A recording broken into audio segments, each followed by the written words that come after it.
Tut. Hello, Iska?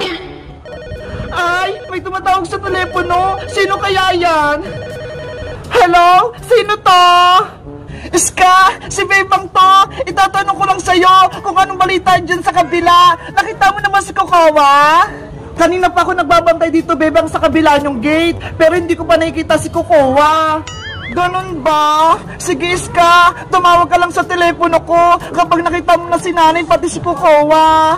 Okay, copy, Bebang. Mabuti, gumagana tong ginawa nating telepono. Kaya nga kahit malayo tayo sa isa't isa, pwede tayong mag-usap. Asya, Bebang, ibababa ko na tong telepono para mabantayan ko yung bahay nyo. Okay, mag-ingat ka dyan, Iska. Bye-bye na. Bye-bye din sa'yo, Bebang. Ano na kaya nangyayari sa loob ng bahay nila, Bebang? Hindi pa lumalabas si Kokowa, pati si Aling Sitang. Si Princess naman yung tatawagan ko gamit ng ginawa naming telepono. Tut.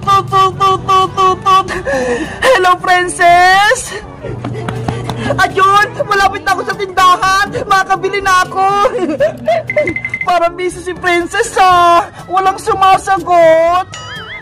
Aling Sonia, pabili pa! Yoo! Ano yun, Princess? Hala! Ano ba pinapabili sa akin ni Bebang? Nakalimutan ko! Wait lang po, Aling Sonia, ha? Tatawagan ko lang si Bebang. Tut. Hello, Bebang? Princess, ikaw na ba yan? Oo, ako to, Bebang. Andito na ako sa tindahan. Pero nakalimutan ko yung pinabibili mo.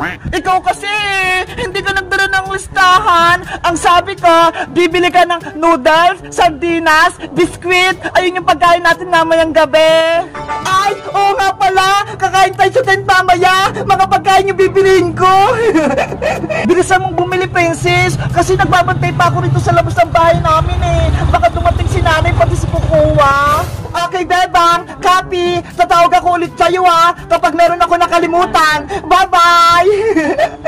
Bye-bye, Princess. Huwag mong mawalain yung telepono mo, ha? Aling Sonia, alam ko na po yung bibilihin ko. Kanina pa ako dito, pero hindi ko pa nakikita si nanay. Ano na kaya nangyari sa kanila? Nanay Sitang, lalabas lang po ako ng bahay Magpapakain lang ako ng alaga nating isda. Okay, Bebang. Oh no!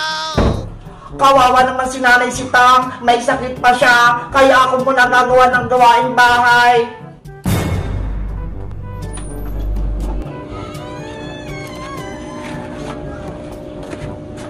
Ayun! May lumabas na sa pinto! Sino kaya yun?